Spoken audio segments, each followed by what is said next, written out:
Hello chess friends and welcome to Jozarov chess channel, and welcome to a very special game that I prepared for you today. Today we'll talk about the most commented game in the chess community probably now. It's a beautiful gameplay by the world's youngest grandmaster in chess history, Abhimanyu Mishra, against probably now the most commented player in the chess community, which is of course Hans Niemann. And this game was played in 2020, where Abhimanyu Mishra was 11 years old and Hans Niemann was 17 years old, and there are certain suspicions that Hans Niemann somehow used here top engine in this game against Abhimanyu. I'm not sure how to say anything about this game. I really don't want to make any conclusions, because this matter is now under the official FIDE investigation, and I'm really glad that this happened, because this saga will be over soon, which means now that actually there are only two solutions of this problem. One solution can be that actually FIDE somehow investigates that Hans Niemann actually cheated. It means then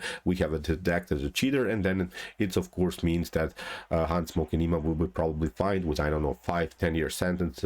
He's going probably to be kicked away out of the FIDE organization, and he maybe get even lifetime sentence. I'm not sure what the proper fine would be for this matter, but of course there is also a flip side to the coin. Maybe FIDE investigates that Hans Niemann actually did not cheat with some sophisticated elements, with some sophisticated methods. Of course, maybe FIDE will make a conclusion and a statement that actually Hans Niemann didn't cheat, which means then we don't have the drama anymore. That means then Magnus Carlsen cannot refuse anymore to play against Hans Niemann, because they'll maybe investigate this matter in this particular way. So as I said, it will be probably soon, and I'm really glad that it will be over, because we need a calm solution of this matter, and we need really normal chess again, normal overboard chess, and also some other beautiful tournaments. So okay, I wanted to show you a different perspective of this game between Abhimanyu Mishra and Hans Niemann, and the main issue, I think one of the most important problems about Hans Niemann's play is that he's trying to play attractive chess. Many times when you see an attractive player, he's using this kind of attacking ideas. So you see, whenever you see an attractive player, he applies this specific methods. First of all, he's playing attacking moves. What I mean about attacking moves is that there are three possible moves that you can play in a chess game. The one possible move is an attacking move. You're attacking something, you're playing towards your opponent's side of the board. You're playing forward moves, so you're playing attacking. You're just going forward. Even if you don't attack something, you just push your pieces towards the other side of the board. There are repositions, what I mean about the reposition is maybe you have a knight on f6 and it's not good there. Then you make a move knight to e8 or something, and then you reroute it to d6. So you're playing sort of a reposition. You're not attacking. You're just trying to find the different squares for the piece. So actually you are rerouting your piece. These are repositions, and there are of course defensive moves. Maybe your queen gets attacked and then you retreat with the queen, which is of course a passive move. A great player, a beautiful attractive player, will have, I think, 95% of attacking moves. That's, I think, the most important thing to recognize about aggressive attacking player. Mikhail Tal was a player like this, and I found a game in the database in which a player played only 100% attacking moves. He didn't play any repositions. He didn't play any defensive move. He played only aggressive attacking moves. So that's why he was also very attractive. And I analyzed the game. It's a beautiful game. You can check it out. It's Alexander Ryazantsev against Vladimir Nevostruyev, where Nevostruyev played with the black pieces 100% attacking moves. He played just straightforward moves, so his game was very attractive. So also what are attractive moves are moves with the most activity, and I wanted to point you out one game which is really weird. Here's the position that actually happened, and it's here Mikhail Tal against Alexander Koblenz back from 1957. I wanted to show this wild position. So this is really a position where all of the pieces are having almost the perfect activity. But look where the queen of Mikhail Tal is. It's cornered here on h8. The rook is here on h7. The bishop here is on h6. The rook is attacking. The bishop is loose here. The bishop is hanging. Knight can always be sacrificed. So many complicated things can happen. I'm telling you this because that was simply Mikhail Tal's style. He had many of this kind of games. He lost also also many games, we have to say it. Mikhail Tal lost also many games, but his main goal, his main idea, his heart was simply knocking for this kind of a position where he could spread his win, where he could have played really aggressive methods. And also what makes an attractive player are sacrifices. Of course, Mikhail Tal sacrificed here many things. He sacrificed the bishop, sacrificed the knight, sacrificed many pieces. So this is also what makes, I think, chess attractive. And of course, the third, or probably the fourth thing, pardon me, is the possibility of a counterattack. There's nothing that I think makes chess more beautiful to me than a beautiful counterattack. And for instance, I've sorted out a beautiful counterattack here by Vishy Anand. He played against Veselin Topalov, so you see his bishop got attacked, but he didn't retreat, he counterattacked. Here he get attacked, he took, and here again he played a counter-attack, the knight retreated, and here after move h6, what here Vishy Anand actually built was a beautiful pawn storm. He was storming now with 5 pawns in the center of the board, eventually took out this pawn and had a beautiful game, and eventually won the game.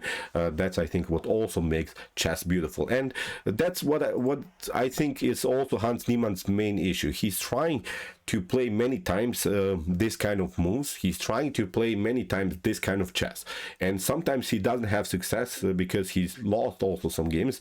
In a database I watched also his games, but I noticed that he's trying really to play attractive chess, really wild, aggressive counterplay, spread all over the board, tactical chess, and that's, I think, what makes it also a little bit suspicious. I'm not saying what actually happened. As I said, FIDE will make an investigation, FIDE will make a conclusion about this, and then we have to simply accept it. No one can say then afterwards, okay, I don't accept it.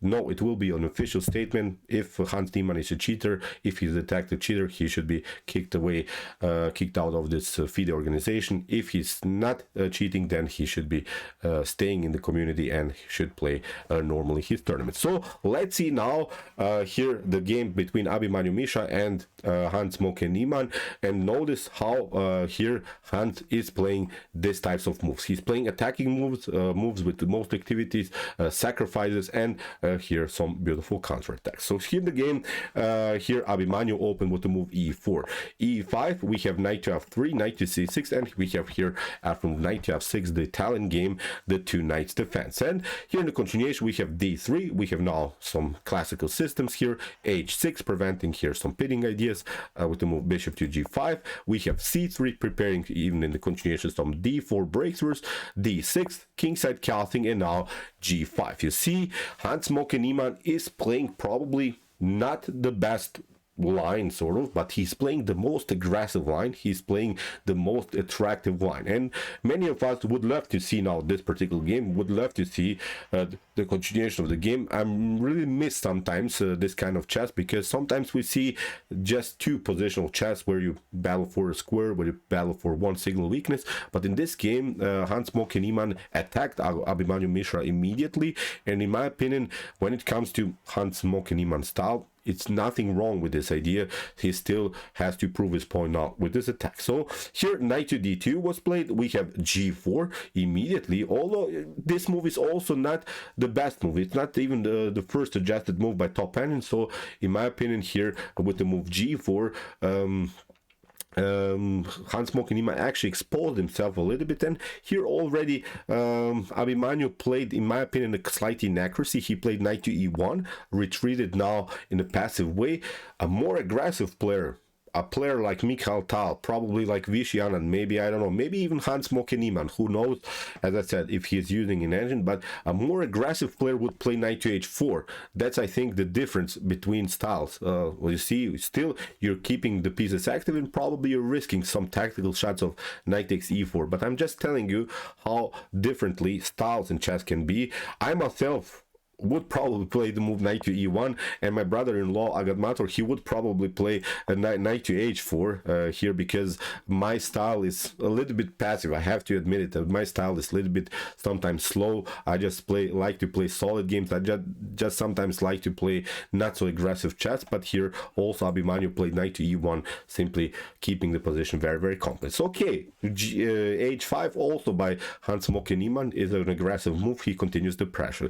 Notice, I think, here that actually Abhimanyu didn't attack anything so far. So here, of course, kingside castling is not a possibility anymore for Hans Niemann, because I think it would be suicide, because you have exposed yourself simply too much on this side of the board. And here black needs to be careful, because now you count how many moves do I need in order to secure my king by castling. You play bishop to d7, queen to e7 or something, and then queenside castling. So you need 3 more moves in order to secure the king, which is risky, what Hans Niemann did here. So here he has to be really careful. So in the continuation, we have now the move f4 by Abhimanyu Mishra, and after move e takes f4, which was slightly maybe even inaccuracy here by Hans Niemann. So someone who would probably use an engine would play something like queen to e7, getting out of this tactical mess immediately. But look at this, after move e takes f4. Actually, what Abhimanyu should have played is here a beautiful d4 move. Unfortunately, he didn't play this move. He should have proceeded in this way, because as I said, still black needs 1 tempo, 2 tempi, 3rd tempo in order to secure the king by castling. And now with the move d4, black could have, I think, a tough time in order to secure the king. Look at this. There are now 2 ways how to proceed here. You can play here the move f3.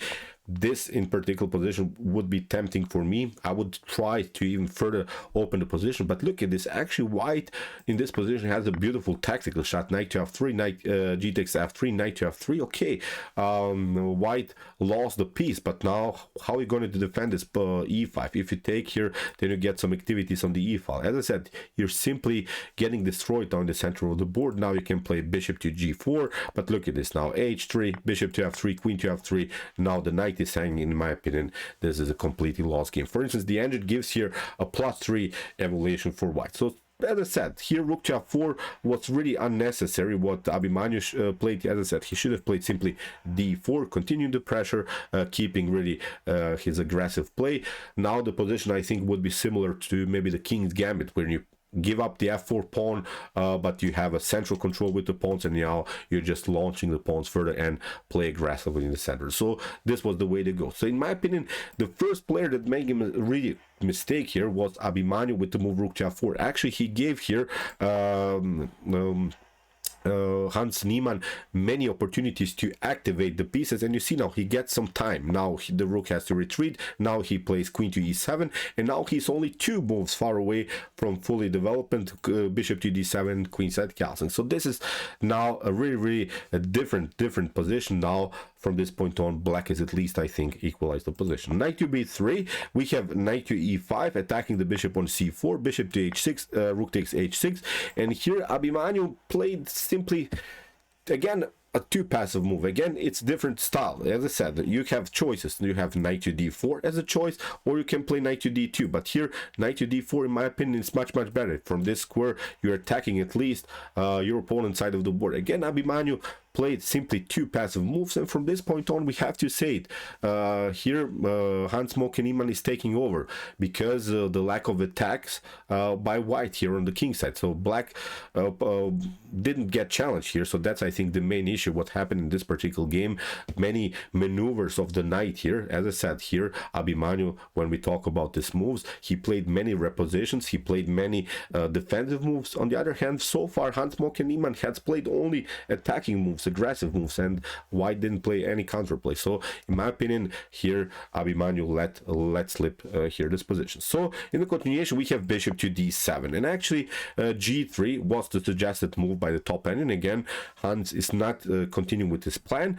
In the continuation, we have bishop to b3. Here probably one of the main ideas of Abhimanyu was maybe even bishop to a4, trading off the bishops. And now we have g3, continuing the pressure. And here I watched also a live stream where Fabiano Caruana talked about this move g3, how actually Hans Niemann broke his sequence. What he meant about the sequence is that so far, as we said, Hans Niemann played only aggressive moves, and that's the only suspicious thing, I think, about this game, is that he played so far aggressive moves, and now with the move bishop to d7, he stopped his attack, although he should have played probably g3 immediately. So it's about the sequences that you make when you're on the attacking side. So that was, I think, as I said, one of the most suspicious elements of the game, where basically Hans Niemann stopped his attack, played bishop to d7, and now he played the move g3. But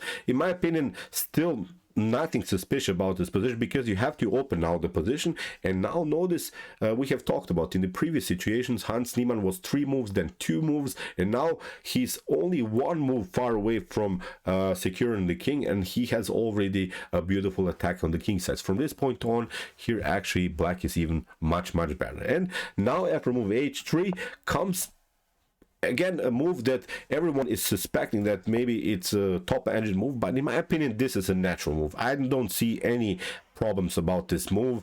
I would play for sure this move by myself. I'm not a grandmaster, I'm not such a maybe strong player, but I would play this move for sure. There's nothing suspicious for me about this move, for sure. I'm telling you, this is a must move, because let's see what can happen. Of course, d4, you can play knight to e3. If you take here the pawn with the pawn, the knight, then the h file is open. There's no counterplay against queen to h4 and queen to h1. So this was a beautiful move, but in my opinion nothing really spectacular about this move, because it's simply continuing the pressure. In the continuation we have queen to e2, and now knight to h2, and this move was probably the move that everyone was talking about. This was the most controversial move. Everyone is saying, how is someone going to place a knight like this? But notice, as I said, you remember Mikhail Tal versus Koblenz. Here Mikhail Tal cornered every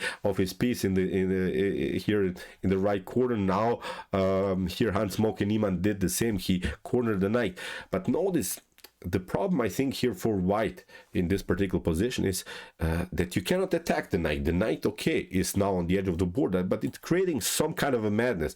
And in order to kick it away, you have to play knight to f3. When that happens, we will then trade off the knight for a knight. You cannot attack this knight with another piece. That's, I think, the main issue here. In my opinion, still nothing spectacular, because now the knight is sort of a messed up thing that white needs to care of. And here my honest opinion, again, nothing special in these types of positions. So queen to e3, attacking now the rook to h7, a must move, because here of course the pawn on f7 is saying. So again, here Hans has to retreat. You see, he played now probably his first defensive move, but it's a must move, because in the near future you can expect of some ideas of d4, rook to f7, although probably here Hans has the opportunity to take. But now Abhimanyu first escape, rook to f4, and suddenly this is a much better position again for black. So in the continuation we have h4. Maybe there are also some other ideas. Queen to g5 seems still risky, because there are always some tactics. Maybe this was also the way to go for Hans Niemann, but in the continuation he played h4, supported simply his pawn, which is of course also supporting the knight. So we have now d4, we have knight to g6, again a retreating move by Hans Niemann, but again it comes at least with an attack, and here black is attacking simply the rook and hopes here to trap the rook. So we have knight to d3, and here the game becomes really wild, because okay, here Hans Niemann has of course the opportunity to take, but after knight to f4, queen to f4, the problem is now still the king is stuck in the center of the board, and e5 is the main problem I think in black's camp to handle. So that's why here knight to f4 would make sense, but probably Hans Niemann didn't want to expose himself before he hadn't secured the king. So that's why he first played queenside castling. Now after move rook to e1, now he played rook to e8, which is, in my opinion, also a natural thing to do, because you're threatening always some ideas of